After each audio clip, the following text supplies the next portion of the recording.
Hilmar, hvernig búið að vera hérna í Hollandi? Bara mjög fínt. Þessi fyrstu dagar eru búin að vera mjög góðir. Við erum búin að ná 4-5 mjög góðum æfingum. Það var bara mjög gaman að komast út og fá all liðið saman og ná loksins að æfa saman.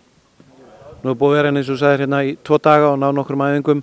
Leikurinn á föstudaginn, hvernig líst ykkur á hann? Bara mjög vel. Við vitum að Hollendingarnir eru mjög sterkir, þannig að við þurfum bara að mæta tilbúinni í leikinn. En við höfum trú á okkur sjálfum og við vitum allir að við getum unnið leikinn. Þú hefur fulla trú á því að við náum í sigur?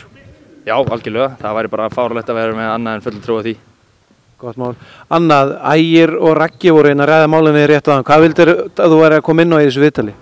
Bara hvað Ægir er flottur og skemmtilegur og góður fyrirliði og Raggi er mjög stór en annars man ég það ekki sko.